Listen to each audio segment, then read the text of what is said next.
নমস্কার এবং আদাব। আজ আমি উপস্থিত হয়েছি সিলেটের অন্যতম ঐতিহ্যবাহী ধর্মীয় উৎসব শ্রী শ্রী জগন্নাথ দেবের রথযাত্রায়। ভক্তি, আনন্দ আর সাম্প্রতিক এক অপূর্ব মিলন মেলা এই রথযাত্রা। চলুন কাছ থেকে দেখে নেই এই শতবৎসরের ঐতিহ্যবাহী কিছু অন্যতম মুহূর্ত।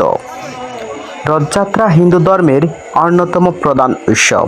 আষাঢ় মাসে শুক্লপক্ষে দ্বিতীয়া তিথিতে ভগবান জগন্নাথ, তার বড় ভাই বলদেব এবং বোন সুভদ্রাকে সুসজ্জিত রথে নিয়ে শোভাযাত্রা বের করা হয়।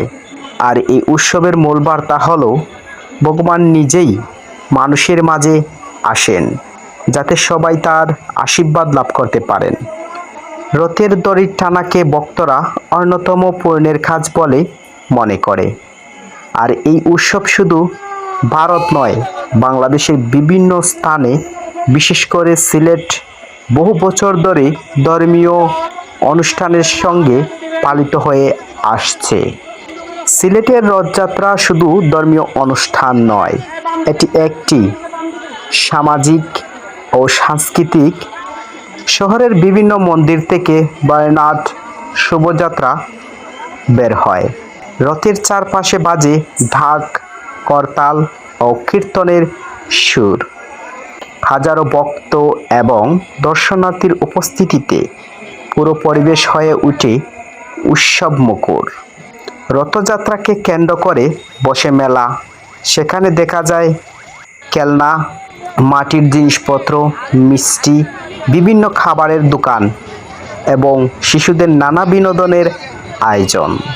ধর্ম, বর্ণ নির্বিশেষে অনেক মানুষ এই উৎসবে অংশ নেন, যা সিলেটের সাম্প্রতিকটি সুন্দর উদাহরণস্বরূপ।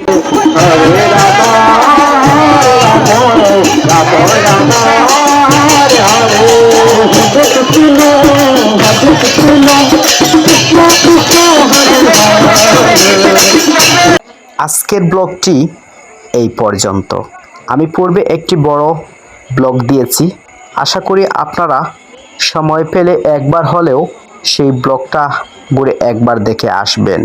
আর পরবর্তীতে আসবে ফিরারতের যে আরেকটি নতুন ব্লগ, তার জন্য অবশ্যই আপনারা আমার সঙ্গে থাকুন। দেখা হচ্ছে আপনাদের সাথে আবারও নতুন কোনো ব্লগে।